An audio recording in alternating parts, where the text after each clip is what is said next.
Morning friends, it is a nice hot summer morning here at Groovy Plants, and I wanted to take a little time today to show you some of my favorite perennials that we have. We have a ton of beautiful stuff, and really there's no better time to look at it than now. So let's go take a look at some of my favorite perennials for your summer gardens. So first off, I just wanted to point out this amazing crop of hibiscus.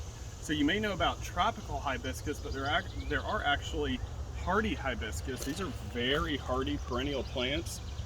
Very winter hardy, and what's great about them is a full sun location. This is going to be a showstopper. It'll stop traffic in front of your home, but it'll also take a really wet location or even a moderately dry location. So if you have like a really wet, poorly drained spot, this is a great plant for that. And they come in a variety of colors, and they're massive flowers. Here's the dark red. And one of my favorites, this is Evening Rose. It's almost a magenta with the dark leaf. Here's this very cool World pink and white. This is called Spinderella. And there's so many more. This is just a few. We have hundreds of these right now. For that shady spot in your garden, if you need something really deer resistant and a really impressive plant, Brunera is going to do it. And there are several varieties of Brunera available. They have this kind of hairy leaf, and deer do not like eating them. So we have this great little crop of Phlox Gina. So Gina is a really nice small flowered garden phlox. It's a relatively, from what I've seen, it's very disease resistant, which is a common problem for phlox. But what's so great about this variety is so in trials, this plant had more pollinator visits than any of the other garden phlox that the trials were run at. That's at the Mount Cuba Research Center. So a really stunning plant is going to get about 48 inches tall. So a big plant, very durable. I've had this in my gardens for years. My favorite phlox, tell you the truth. And if you've been interested in the hardy bananas, they are a hardy perennial. We have a huge inventory of these finally available.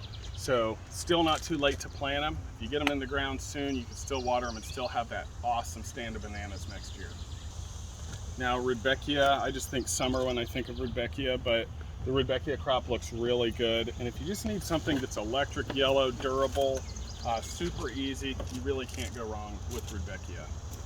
Licorice Mint, if you're into hummingbirds or honeybees, Licorice Mint is going to give you a lot of visitation on a long blooming plant. I mean, this is almost like annual color for as long as it blooms, and really fragrant. So we have that in the orange. Oh, there's a bee right there.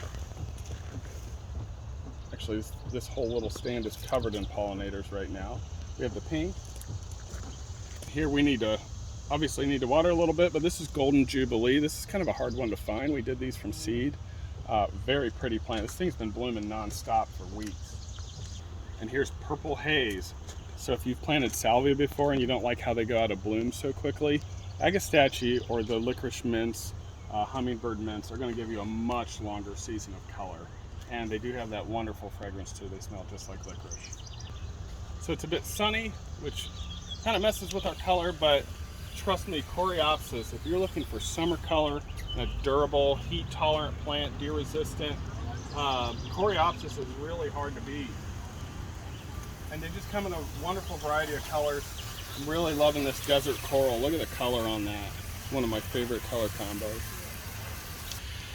And right now, we have a bunch of nice red hot pokers. This is just a little stand of them, but summer heat, red hot pokers, they just give this southwestern look. So they're actually closely related to aloes, but they're a hardy perennial. And what you get, that's what aloe flowers look like. So if you've never seen an aloe bloom, that's what they look like. I love putting these in my gardens. They're just so unique looking. And these little trumpets, they do, of course, bring in hummingbirds as well. The last one I'm going to point out is kind of an ugly little plant. But if you have a nice dry garden, this is chocolate flower, and it smells just like chocolate. It's crazy. I'll be standing over here watering, the sun will hit it, and as soon as the sun hits it, this whole area smells like chocolate. So it's pretty fun. And finally, it wouldn't be summer without coneflowers, and Cheyenne Spirit is probably my favorite. This is an All-American Selections winner. Various colors on very durable plants. These are all grown from seed. So they actually perform very well in the landscape. These will bring in a lot of pollinators too, butterflies and bees as well. So there's a quick roundup of some of my favorite perennials that we have in the store right now, but there are hundreds of varieties.